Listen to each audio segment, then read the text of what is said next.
할렐루야. 네, 우리 아멘 크게 고백했습니다. 할렐루야. 우리 주님 살아계십니다.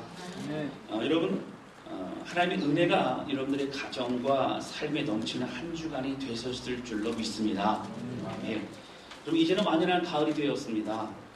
더운 여름을 지나 시원한 가을이 찾아왔습니다. 하나님이 허락하신 아름다운 가을을 누리시고 기뻐하실 수 있기를 바랍니다. 박남희 씨의 시 새는 위험하다라고 하는 그 시의 부분을 좀 제가 읽어드리도록 하겠습니다. 새는 위험하다. 새장에 갇힌 새는 위험하다. 새장의 질서에 이미 길들여 있으므로 위험하다. 하늘을 보지 않고도 잘 사는 것이 위험하다. 점점 무거워지는 날개가 위험하다. 새장에 갇히지 않은 새는 더욱 위험하다. 새장의 존재를 전혀 모르고 새장에 갇힌 새를 새로 여기지 않으므로 위험하다. 여러분, 이 시는요, 새장에 갇힌 새는 새장에서의 질서에 이미 길들여져 있기 때문에 위험하다고 하는 것입니다. 하늘을 보지 않고서도 잘 살 수 있다는 생각을 가지기 때문에 위험하다는 것입니다. 그러나 새장에 갇히지 않은 새는 새장의 존재를 모르기 때문에 더욱 위험하다고 말하고 있습니다. 하늘을 나는 새만 진짜 새이고 새장 속의 새는 새로 보이지 여겨지지 않기 때문에 위험하다고 하는 것입니다. 하나님을 모르고도 잘 사는 새는 위험합니다. 그러나 하나님을 알고도 하늘을 날고 있어도 그러나 새장 속의 새를 긍휼히 여기지 않고 제 날갯짓에만 겨워 살아가는 새는 더욱더 위험하다고 하는 것입니다. 여러분, 무슨 얘기입니까? 예수를 믿지 않는 영혼은 불쌍한 영혼이지만 예수를 믿으면서도 전도와 선교와 구제를 하지 않는 성도는 그 죄를 책망받을 수밖에 없다고 하는 것입니다. 우리가 그리스도의 십자가의 은혜로 구원을 받았습니다. 지금 하나님은 그 하나님의 은혜로 우리가 예배를 드리며 살아가고 있습니다. 하나님이 어떤 분인지를 우리는 알고 있습니다. 그분을 아버지로 고백하고 그 사랑을 느끼며 우리는 살아가고 있습니다. 그러나 우리가 그 사랑 안에서 안주하여서 하나님이 꼭 나의 하나님으로만 생각하고 나만을 바라보시고 나만을 축복해 주셔야만 한다라고 생각하여 살아간다면 오늘 우리는 이 말씀을 통해서 전도와 선교의 원리를 우리는 알아야 합니다. 오늘 본문의 말씀을 통해서 우리 가운데 주시는 사명이 무엇인지를 깨달아 아는 시간이 되어야 된다고 하는 것입니다. 지난주에는 출애굽한 이후에 처음으로 아말렉과의 전투에 임하는 이스라엘 백성들에 대해서 말씀을 나누었습니다. 이스라엘 백성들은 블레셋 사람들을 이제 있는 곳으로 가는 길이 가장 빠른 길이었지만 하나님은 인도하지 않았습니다. 가장 연약하고 불평하고 그리고 하나님의 곁을 떠날 수밖에 없는 그런 연약한 이스라엘 백성들을 하나님 배려하셨고 이제 홍해를 지나 많은 것들을 경험한 이후에 이제 광야의 길로 나아가게 하셨습니다. 그리고 이제는 아말렉과의 전투를 맞이하게 됩니다.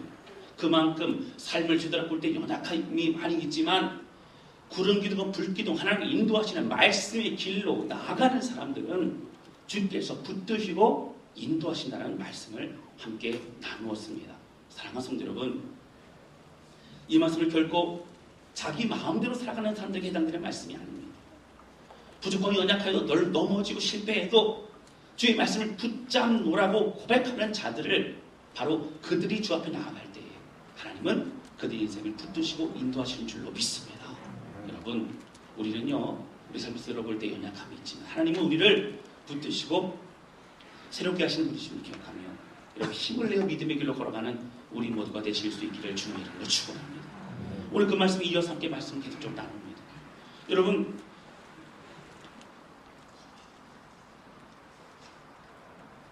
오늘 본문의 말씀 첫 번째 함께 나누기 원하는 것은요, 가든지 보내든지 아니면 책임을 지든지 하는 인생을 살아야 된다는 것입니다. 모세는 여호수아에게 전투에 나아갈 사람들을 뽑아서 그렇게 전투에 임하라고 말합니다. 그리고 모세는 아론과 훌을 데리고 산으로 올라갑니다. 그리고 그곳에 손을 높이 들고 기도합니다. 오늘 본문의 말씀 여러분 9절 말씀을 좀 보시도록 하겠습니다. 출애굽기 17장 9절입니다.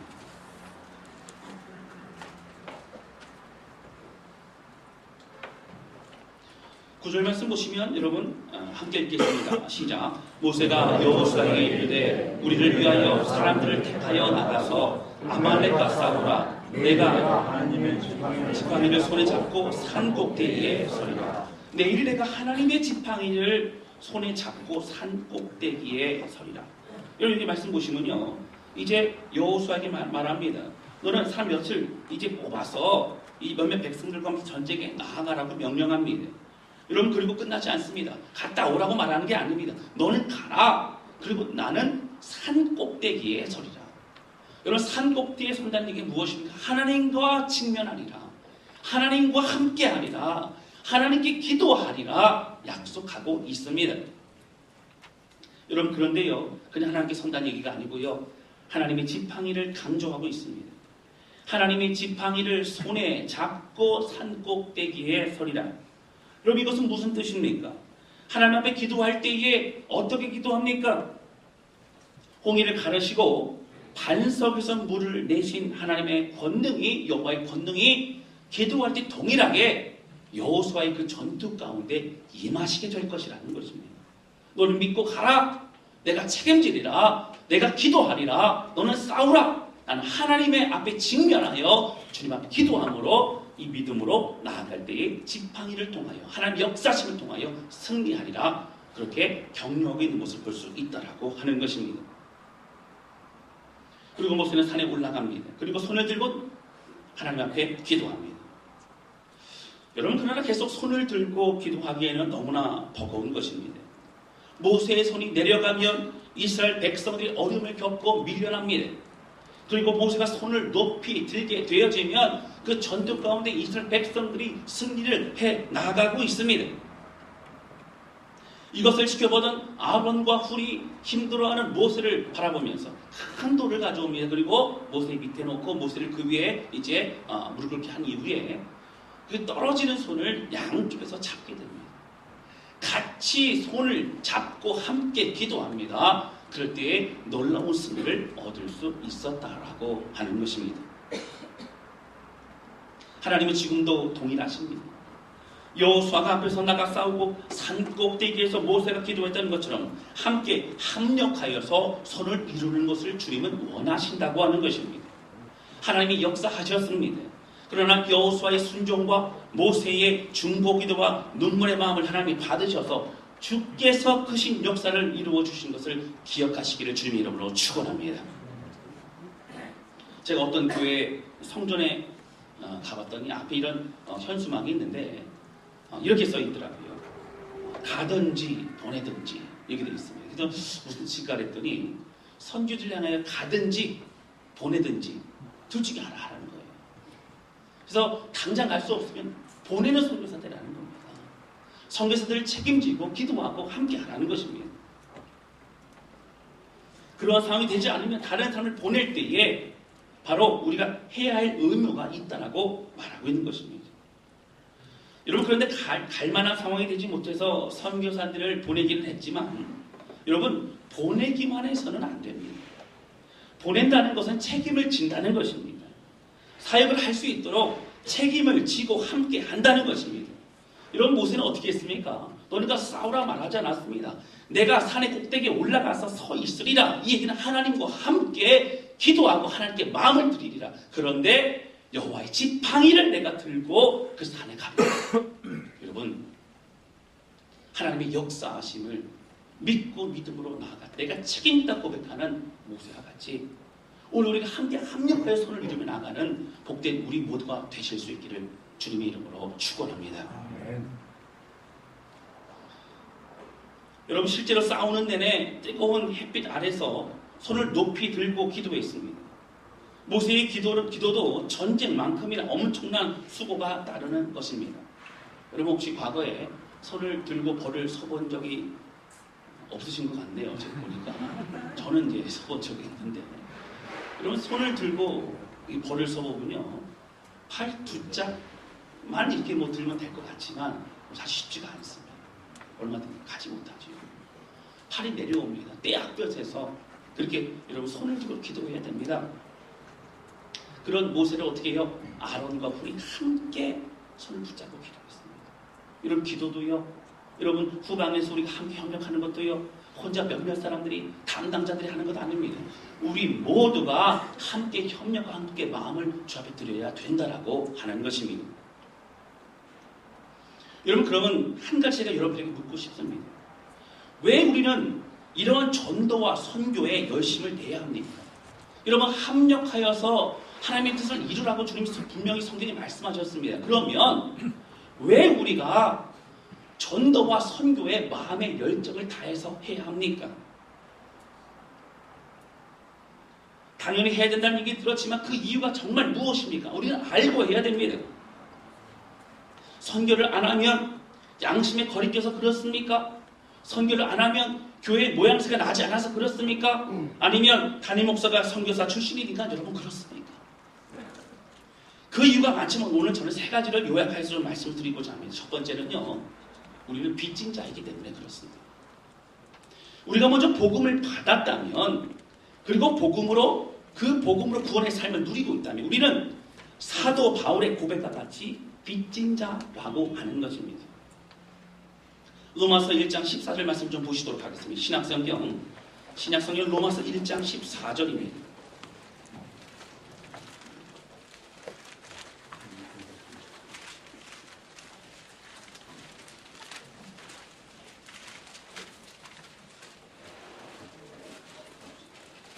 로마서 1장 14절 보시면 사도 바울의 마음의 고백을 하고 있습니다. 우리 14절 우리 같이 읽겠습니다. 시작. 헬라인이나 야만인이나 지혜 있는 자나 어리석은 자에게 다 내가 빚진 자라. 그럼 당시 헬라인은 어떤 사람들입니까? 지식적인 사람입니다. 철학을 가지고 있는 사람, 굉장히 뛰어난 그런 사람들입니다. 여기 야만이라는 게 무엇입니까? 이방인들 중에서도요, 배우지 못하고, 그리고 여러분 문화적으로 뒤떨어진 그런 나라와 그런 지역이 있을 수 있습니다. 그런 사람이라 할지라도 여기 뭐라고 나와 있습니까? 여러분 14절 보시면 어리석은 자에게도 지혜 있는 자에게도 다 모든 자에게 나는 빚진 자로다 라고 말하고 있는 것을 볼 수 있습니다.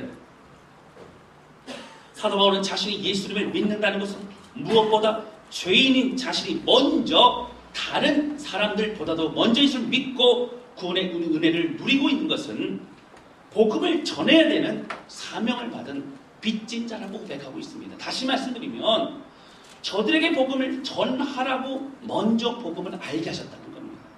여러분, 그러니까요, 죽을 수밖에 없고 여러분 복음을 통하여 구원받을 수도 없을지 모르는 그런 인생 가운데 먼저 예수를 믿고 은혜의 삶을 누리게 된 것이 얼마나 큰 감격인지 모릅니다. 여러분들에서 먼저 구원받게 하신 그 이유, 잃어버린 영혼들, 헬라인이나 야만인들이나 지혜자나 어리석은 자들에게나 내가 다 복음을 전해야 되는 빚진 자, 그들에게 갚아야 될 그러한 사람들이 있다라고 자신의 빚진 자를 고백하고 있는 것을 볼 수 있습니다. 여러분, 빚은요, 갚아야 됩니다. 여러분, 빚은 어떻게 해요? 가정에서 불안합니다. 그리고 빚쟁이가 찾아오죠. 그런 것처럼 늘 우리는 의무라고 하는 건 선택이 아니라고 하는 것입니다.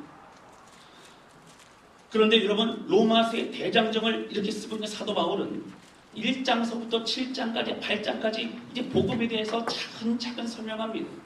로마서 성경 공부를 하신 분들도 아시겠지만 복음은 단순하게 십자가의 사건 정도가 아니라 그 깊은 의미와 내용을 사도 바울은 1장서부터 8장까지 계속적으로 나열하고 설명하고 있는 것을 볼 수 있습니다. 그리고 8장에 가게 되어지면 그 십자가의 놀라운 은혜가 어떤 것인지, 우리가 이 땅이 연약하다 할지라도 우리가 믿음으로 승리할 수 있는 이유가 무엇인지를 8장에서 우리가 말하고 있는 것을 볼 수 있습니다.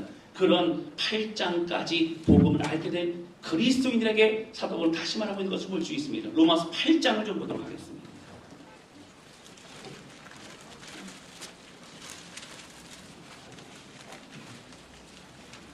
로마서 8장 12절입니다. 11절부터 보실까요? 로마서 8장 11절 보시면 예수를 죽은 자 가운데서 살리신 이의 영이 너희 안에 거하시며 그리스도 예수를 죽은 자 가운데서 살리신 이가 너희 안에 거하시는 그 영으로 말미암아 너희 죽을 몸도 살리시리라. 여러분, 죽을 몸, 지옥 가야 될 우리가 예수 그리스도의 희생으로 구원받은 자가 되었다고 하는 것입니다. 그러면서 12절로 넘어가면 12절 우리 큰 목소리로 같이 읽겠습니다. 시작. 그러므로 형제들아 우리가 빚진 자인데 육신에게서 육신대로 살 것이 아니니라. 아멘. 여러분 로마서 1장에서는 뭐라고요? 내가 빚진 자로다 고백했던 사도 바울이 오늘 8장에 가서는 복음을 듣고 복음을 누리는 그리스도인들에게 뭐라고 얘기합니까? 우리가 다 빚진 자들아 설명하고 있는 것을 볼 수 있습니다. 사랑하는 성도 여러분, 오늘 사도 바울만의 특별한 그런 마음이 있어 빚진 자가 아니라 예수 그리스도의 구원의 은혜로 인하여 우리가 은혜를 누리는 우리 모두는 빚진 자인 것을 기억하시기를 주님의 이름으로 축원합니다. 여러분, 그래서 우리는 복음을 전해야 합니다. 지옥에 가야 할 인생을 살리신 그 하나님의 은혜로 인해서 우리는 그 은혜의 빚진 자요, 먼저 복음을 받은 자들이기 때문에 아직 복음을 모르는 자들에게 우리는 빚진 자라고 하는 것입니다. 여러분, 조선이라는 나라는 아시아의 끝에 있는 조그마한 나라였습니다. 여러분, 당시 세계 열강들은 아프리카, 아시아 지역을 식민지화하는 데에 혈안이 되어 있었습니다. 아시아의 동쪽 끝에 아주 힘도 없는 자그마한 나라인 그 대한민국, 조선이라는 나라에는 관심 밖의 지역이었습니다. 그러나 힘없고 초라한 이 나라의 하나님은 지금으로부터 1300여 년 전에 복음이 들어오게 하셨습니다. 그리고 그 복음이 땅에 떨어지지 않도록 많은 선교사님들의 희생에도 불구하고 계속적으로 보내주셔서 그들을 통하여 또한 고난 가운데서도 신앙을 포기하지 않는 우리 믿음의 선배들을 통하여서 지금까지도 부흥의 한국으로 이끌어 주셨던 것을 보게 됩니다. 이 모든 것 하나님의 특별한 은혜입니다. 전 세계 많은 신학자들과 경제학자들은 한국의 경제 대국이 된 것과 복음의 나라, 부흥의 나라, 선교의 나라가 된 것을 굉장히 유래를 찾기 어려운 특별한 것이라고 말하고 있습니다. 우리나라는 전직의 폐허 가운데 있었던 나라였습니다. 모든 것이 이제는 아무것도 할 수 없는 나라였습니다. 고통과 억압 가운데 있었던 그런 나라였습니다. 하나님은 이스라엘 민족을 예수 그리스도의 이 땅에 오심의 통로로 사용하셨습니다. 또한 대한민국을 그 복음을 전하는 선교 한국으로 사용하고 계시다고 하는 것입니다. 여러분, 아직도 복음을 듣지 못한 나라가 얼마나 많은지 모릅니다. 복음을 듣지 못하고 그렇게 평생을 살아가는 사람이 얼마나 많은지 모릅니다. 태어날 때부터 종교의 자유가 없어서 불교와 이슬람과 힌두교와 그 외 여러 우상들에게 마음을 빼앗기고 묶여서 그냥 태어나면서부터 그렇게 살고 있는 사람들이 얼마나 많은지 모릅니다. 그래서 우리는 빚진 자입니다. 먼저 복음을 받았기 때문에 빚진 자입니다. 그들에게 빚진 자입니다. 전 세계 그리스도인들이 지금도 얼마나 많은 핍박과 고난 가운데 신앙생활을 하는지 모릅니다. 지금도 그렇게 신앙생활을 하고 있습니다. 목숨과 맞받고야 하는 두려움의 삶 가운데서도 오직 예수 그리스도만을 붙잡고 살아가고 있는 사람들이 지금도 있다고 하는 것입니다. 북한을 비롯한 공산국가와 또 모슬림 국가들, 그리고 힌두 국가들에서 그리스도인들을 향한 얼마나 많은 살인과 폭행과 그런 불이익이 주어지는지 모릅니다. 이제 사도 바울과 같이 빚진 자의 의미를 깨달은 우리 한국교회를 통하여서 그 복음의 전파와 그로 인한 영원 구원을 이루기 원하신 하나님의 마음 앞에 오늘 우리가 순종으로 나아가실 수 있기를 주님의 이름으로 축원합니다. 여러분, 로마서 10장 13절부터 14절까지 이렇게 말씀이 나오면 한번 찾아볼까요? 로마서 10장 13절 14절 말씀입니다.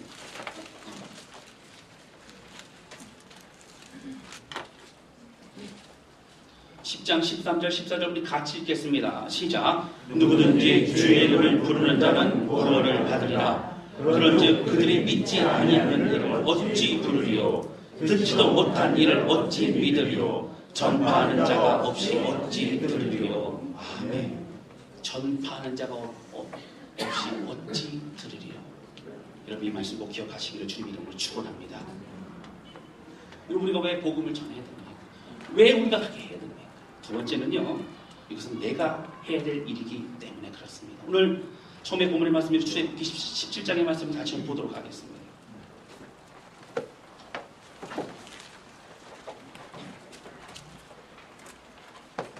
17장 9절에 보시면 여러분 이렇게 나옵니다.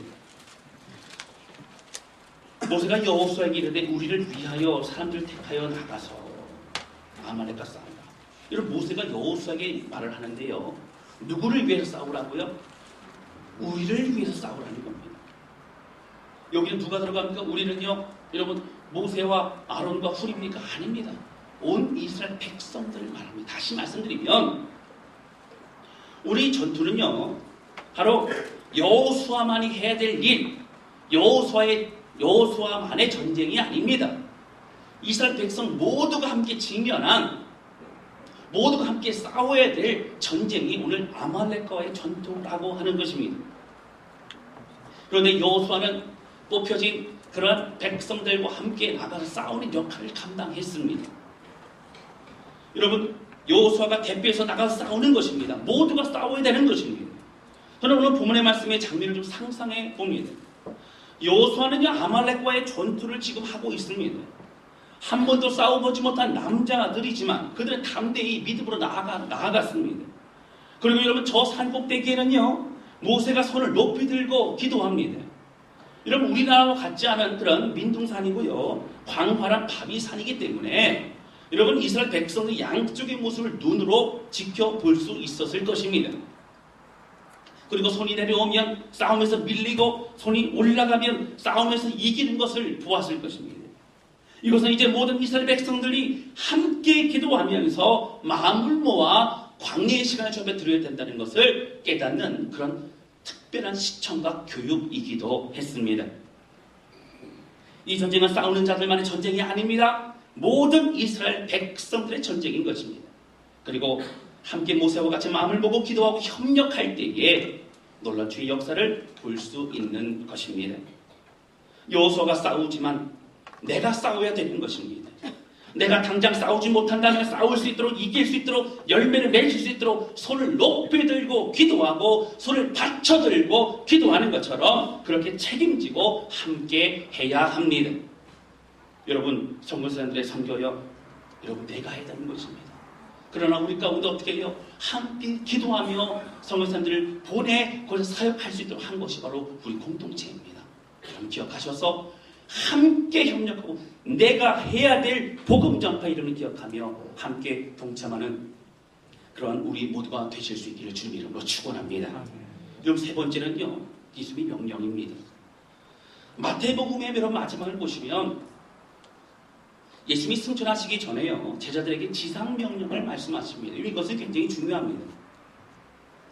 이제 다른 많은 말씀들을 가르치셨습니다. 그런데 이 지상명령만큼은요, 너희가 지켜 행하라 라고 명령으로 하셨습니다. 예수님이 이 땅에서의 사역을 크게 두 가지로 우리가 정리해 본다면 십자가의 죽으심의 구원의 사역과 두 번째는 제자들을 훈련시키는 훈련의 사역을 볼 수 있습니다. 그럼 중간에 보시면 여러 가지 질병을 치유하시고 말씀을 선포하시고 중요합니다. 그러나 그 모든 과정들도 구원의 사역과 제자 훈련의 사역에 함께 포함할 수 있습니다. 그 모든 것을 지켜보고 함께 했던 자들이 바로 제자들이었습니다. 십자가를 통하여 죄악을 짊어지시고 죽으심을 우리를 구원하셨고 그 모든 과정을 지켜보게끔 하시고 말씀을 가르치심으로 하나님의 뜻이 무엇인지, 예수님의 그 마음이 무엇인지를 제자들에게 알게 하셨습니다.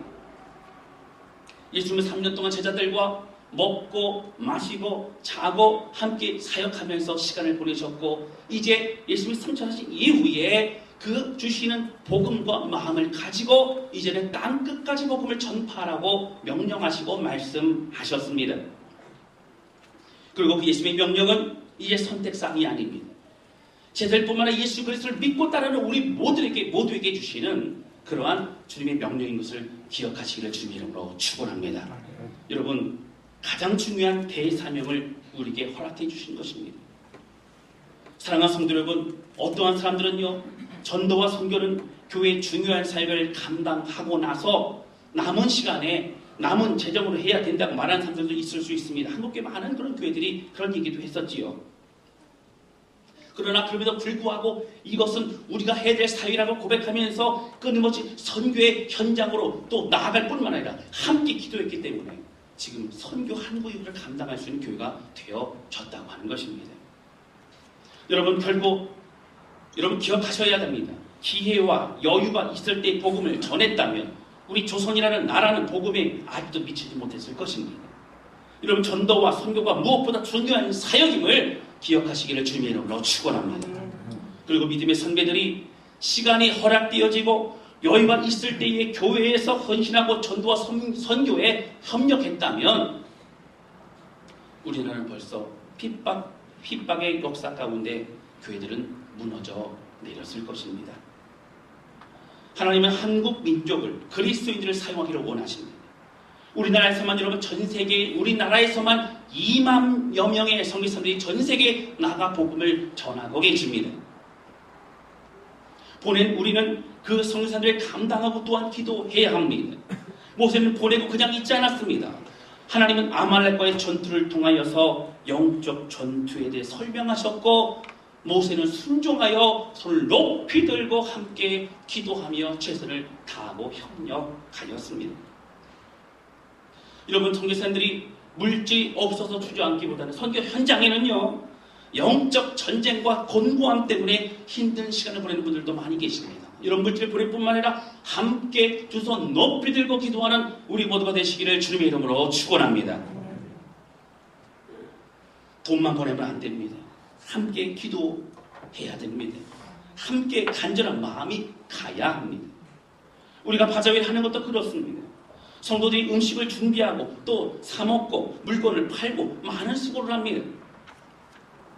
여러분, 효율적으로 볼 때요, 어떤 것이 정말 탁월하겠습니까? 만약 우리가 각자 얼마씩 선교 헌금을 작정해서 하게 되면 힘들지 않고 우리가 빨리 돈을 더 많이 모으지 않겠습니까?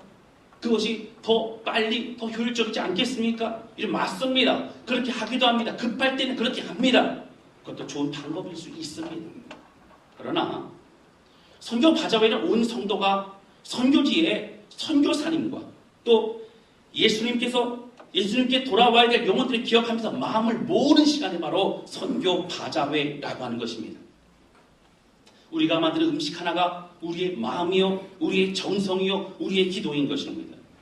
여러분, 선교지에요, 한국에서 어떤 팀들이 가게 되면 여러분, 캄보디아 같은 곳에는 교회 지붕이 막 이제 뚫려 있고 벽이 만큼이 가 있고 그리고 지저분한 그런 곳을 페인트 칠도 하고 지붕도 수리합니다. 여러분, 어려운 시간을 내서 그곳에 갑니다.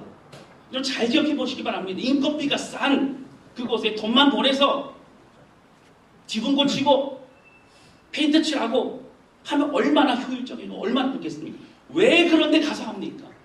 여러분, 가는 동안 우리의 기도와 우리의 발걸음과 우리의 헌신과 우리의 마음이 하나님께 전달되기 때문에 여러분, 기억하시기 바랍니다. 전쟁을 여러분 승리케 하신 분은 하나님이신 것을 기억하시기를 주님의 이름으로 축원합니다.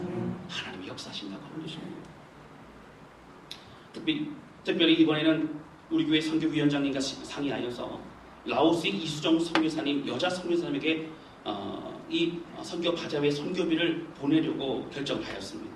이분은 몽골에서 10년간을 사역하셨습니다. 교회를 세우고 참 많은 사역을 했습니다. 현지 목회자들이 자립할 수 있도록 그렇게 위임을 하였고 큰 사역을 참 많이 하였습니다. 그런 가운데 이 몽골에서 이 사역을 통해서 이제 추방을 당하게 되었습니다. 그리고 라오스로 들어가시게 됩니다. 여러분, 라오스는 필리핀이나 베트남보다 훨씬 더 어려운 나라입니다. 캄보디아와 함께 최빈민국입니다. 또 사회주의 국가이기 때문에 복음을 전할 수 없는 그곳에서 중국과 베트남보다도 더욱더 핍박과 열악한 그 환경에서 그 선교사님은 교회를 세워나가고 있습니다. 이제 어렵게 부지를 구입하였고 11월부터는 2개의 교회에 건축이 들어간다고 합니다. 아직 건축비가 다 준비되지 않았지만 믿음으로 기도하면서 준비해 나가고 있으십니다. 교회를 건축하는 것은 굉장히 많습니다. 여러분, 뭐 베트남뿐만 아니라 필리핀 뭐 많습니다. 그러나 이번 라오스의 교회 건축은 큰 감동으로 다가오고 있습니다. 제가 해외 선교회 이제 회장을 만나 함께 대화를 나누면서 나아갈 때 이거 말씀하시기를 정말 이분만큼은 정말 만났을 때 큰 감동이 되어지고 그리고 하나님께만 마음을 드리는 그런 귀한 선교사님이라는 그런 얘기를 들었습니다. 정말 온 삶을 다 바쳐서 주님께 드리고 영혼을 사랑하는 선교사님이십니다. 아직 결혼을 하지 않았습니다. 나이 50이 될 때까지 오로지 사도 바울과 같이 선교의 생명을 내어드리는 분이십니다. 이분은 2명의 라오스 자매들을 이제 입양에서 함께 키우면서 살고 있습니다. 그러면서 현지 지도자로 지금 훈련시키고 있습니다. 저는 우리가 음식을 준비하고 음식을 사고 기도하며 동참하는 것이 선교요 건축이라고 생각합니다. 벽돌 하나하나를 쌓아가는 건축의 마음으로 동참해 주시기를 바랍니다. 우리 파자비를 통해서 건축비 큰 부분을 감당할 수 없을지는 모릅니다. 그러나 강대상 하나를 준비하더라도 오늘 우리가 교회의 지붕을 우리가 얻는 것을 감당하더라도 우리의 땀방울과 헌신이 모아져서 결국 교회가 세워지는데 큰 역할을 하게 될 줄로 믿습니다.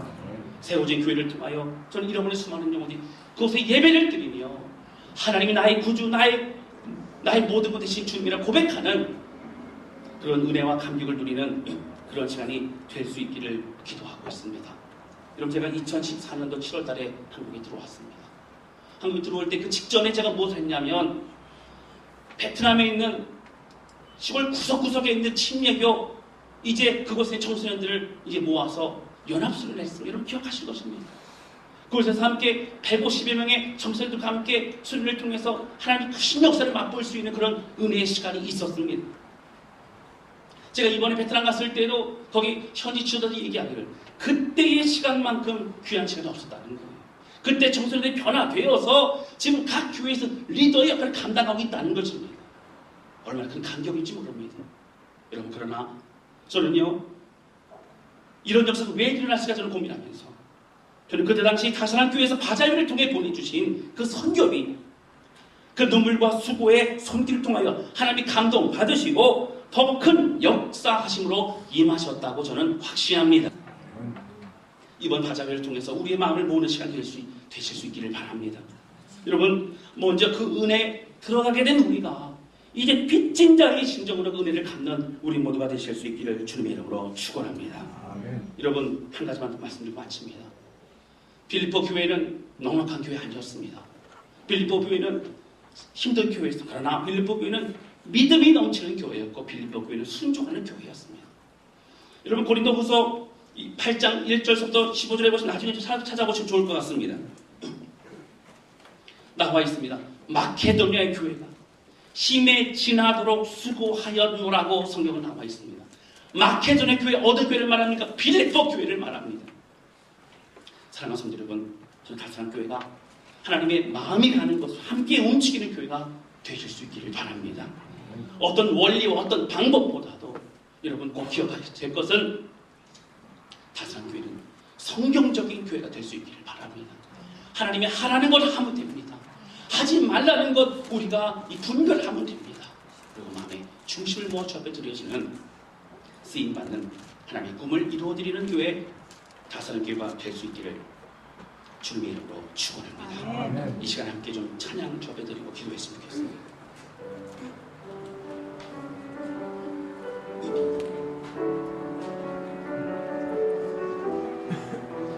여러분, 제가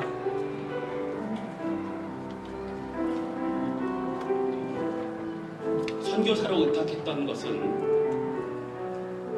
한국은 교회가 많고 복음이 있습니다. 그러나 선교지에는 복음을 전하면 영혼들이 살 수 있습니다. 지금도 많은 선교사님들이 그곳에서 복음을 전하고 있습니다. 복음을 들어보지 못한 자들에게 복음을 전할 수 있는 기회가 있어요. 들을 수 있는 기회가 있어야 그들이 살 수 있습니다. 여러분, 우리가 많은 것들을 누리고 있습니다. 많은 것들을 우리가 경험하고 있습니다. 오늘 선교라고 하는 것은 이제 내가 남은 시간으로 하고 남은 재정을 하는 것이 아니라 빚을 갚는 신정을 우리가 함께 동참해야 됩니다. 여러분, 함께 동참하는 그 마음이, 함께 헌금하는 그 마음이 오늘 한 영혼 한 종이 주 앞에 돌아와 예배드리는 걸 기억하실 수 있길 바랍니다. 사랑하는 성도 여러분, 저는요 오늘 빌립보 교회에 같이 우리 교회가 힘에 지나도록 함께 선교와 전도의 열정을 다하는 교회가 되실 수 있기를 주님 이름으로 축원합니다. 힘에 지나도록이라는 얘기는 자신을 다하고 우리 모든 걸 다하여 주 앞에 헌신하는 걸 말합니다. 우리 찬양 드리면서 함께 기도하며 찬양하며 고백하기를 원합니다.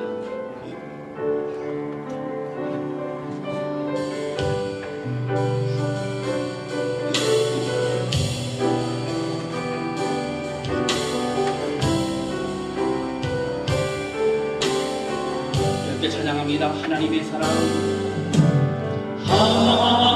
하나님의 사랑, 주님의 눈물, 온 세상이 하며 잃어버린 영혼 찾아 오신 주님, 지금도 우리를 사랑해.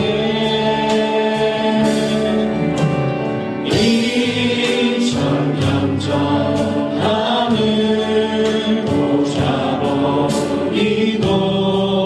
이 땅에 오신 주 하나님 어린 양 되사 생명 주며 이를 증거하라 하시네. 나는 빈대 거저가는 귀한 사랑, 그가 대신하리로 나의 생명 날 때까지 그 사랑을 전하리라. 나는 믿네 거저가는 귀한 사랑, 그가 대신하리고 나의 생명 날 때까지 그 사랑을 전하리라. 저기 기도하기 원합니다. 하나님 아버지, 오늘 우리가 하나님의 선교해야 되는 사람임을 깨달았습니다. 하나님 빚진 자이고 하나님 우리가 해야 될 일이며 또 예수님의 명령인 것을 깨닫게 하신 하나님 감사합니다. 식어져 버린 우리의 열정, 굳어져 버린 우리의 마음 하나님 함께 주셔서 이 시간 거저받은 귀한 사랑, 이제 그 사랑을 전하리라. 하나님의 고백, 우리의 고백이 되게 여주시고 오늘 우리를 사용하여 주셔서 고백하며 기도하기 원합니다. 함께 기도하시겠습니다. 오 하나님, 오늘 고백하며 기도하며 우리가 복음을 전하는 수 있는 하나님, 우리가 복음을 전하는 수 있는 하나님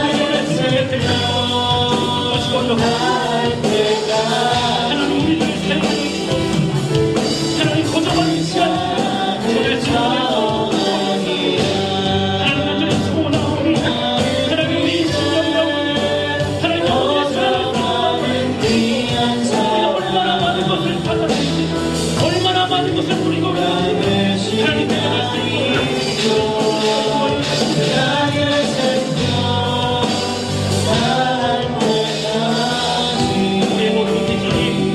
오늘 우리의 성경에 가져서 오늘 우리의 본문에 계속 하나님 역사하여 주시옵소서. 하나님 아버지 감사합니다.